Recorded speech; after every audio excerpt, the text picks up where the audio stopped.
Salão e tá todo mundo usando os computadores, assim, hoje, por exemplo, né, você chega e tá em silêncio, eles estão concentrados. Sinceramente, eu contei, ficou 15 minutos todo mundo em silêncio e todo mundo concentrado no que mágico. Que acho que todo mundo tava mexendo no computador e acho que todo mundo se acalmou mais. No primeiro momento deu medo.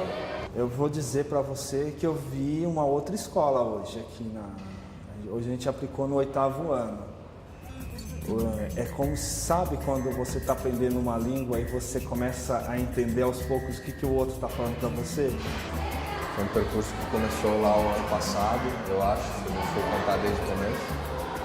Um trabalho que era principalmente de formação de professores, né, de inserir os professores nesse meio tecnológico.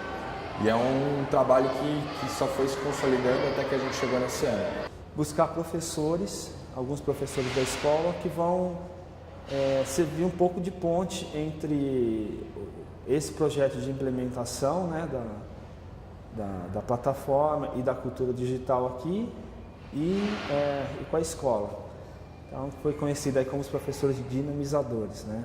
Colocou-se as metas para esse ano, né? Uma delas seria finalmente um sinal de internet que possibilitaria, que foi aí que agora a gente tem, está funcionando. Aí tinha a meta assim, como é que a gente vai fazer agora para a gente criar esse roteiro no Que Mágico? Agora, como a gente chegou nessa semana de pensar nessa semana como um laboratório, né, como uma experiência, uma primeira experiência com os alunos, foi meio que uma construção coletiva junto com os professores, né? E nesse último mês a gente ficou muito próximo até chegar nessa semana que a gente finalmente começou a fazer o que a gente estava planejando. A primeira coisa que a gente chegou num acordo, que a gente conversou muito, era a questão de trabalhar com todos os alunos. Então, para isso, a gente teria que fazer um roteiro temático. Porque os alunos, os estudantes aqui no Campus Sales, eles fazem os roteiros de estudo, mas cada grupo está no seu tempo.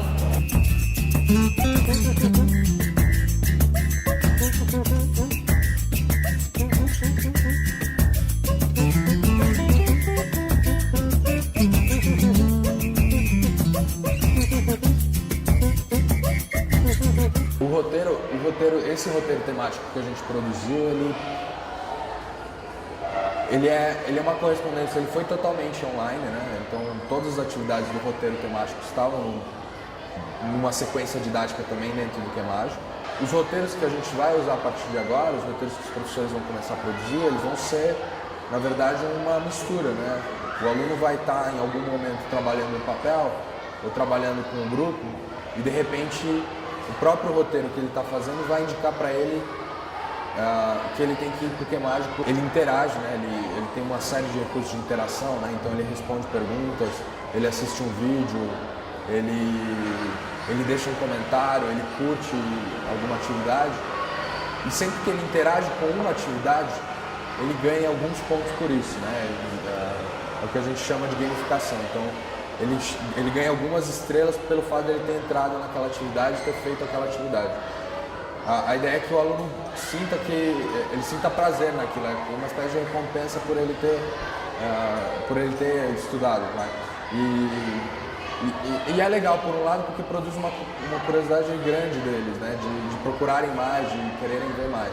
Na hora de que chegou para falar assim, agora vai ser para valer, na hora deu aquele medo, né? Um computador para cada aluno, a gente vai dar conta, não vai, eles vão interagir, não vão. Mas quando entregamos logins para eles mesmos, autônomos demais, já pegaram, já entraram, se logaram. Alguns poucos que tiveram aquela dificuldade para logar, mas a maioria eles se acharam muito rápido. Muda tudo. O quê? O jeito da gente aprender, porque eu acho assim que é mais fácil pra gente aprender mexendo no notebook.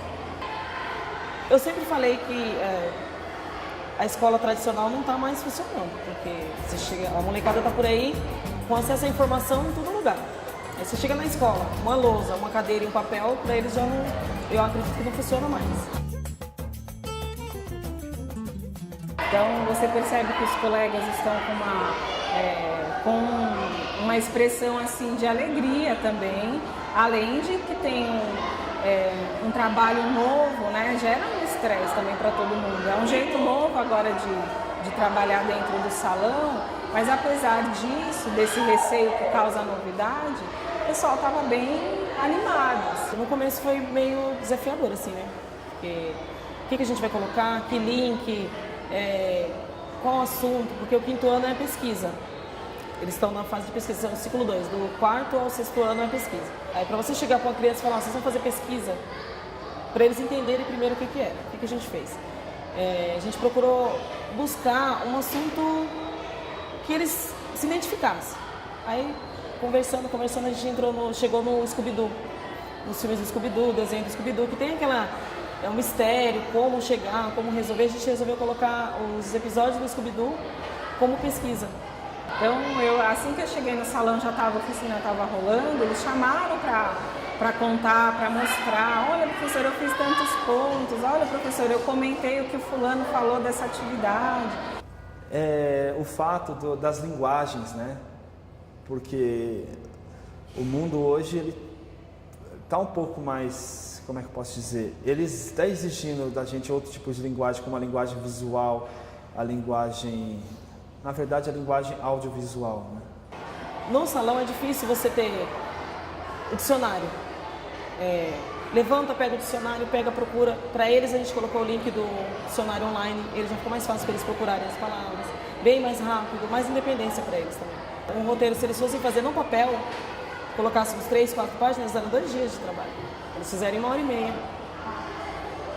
Então, bem mais prático. A gente percebeu, por exemplo, que com essas ferramentas tecnológicas elas podem nos auxiliar. Acho que eles se interessaram mais.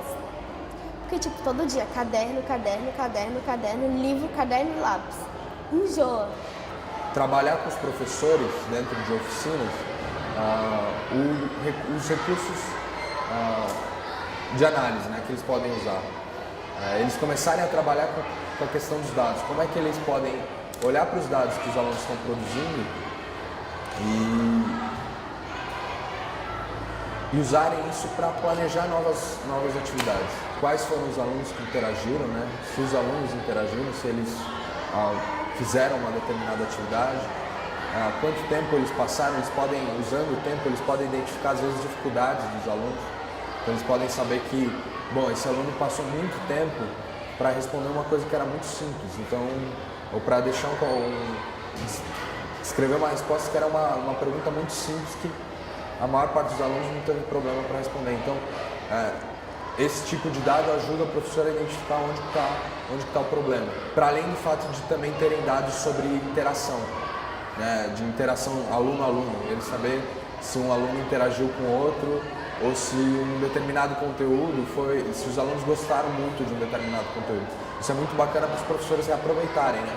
Eu cada vez mais vou acreditando que ou os estudantes se envolvem, ou a escola vai perder cada vez mais o seu significado. A gente não está mais... A gente tem que deixar esse século XIX para trás, né? Passou da hora. E as experiências que a gente já teve aqui, por exemplo, estudante participando de conselho de classe, estudante participando de reunião de professores. Por que reunião de professores não pode ter estudante? Quem é o centro? Quem é o principal motivo, a razão de ser isso aqui? Isso aqui é o estudante. Eles já sabem disso. Nós, professores, precisamos aprender isso aí. Ninguém está mais afim que o outro fique impondo para ele uma coisa.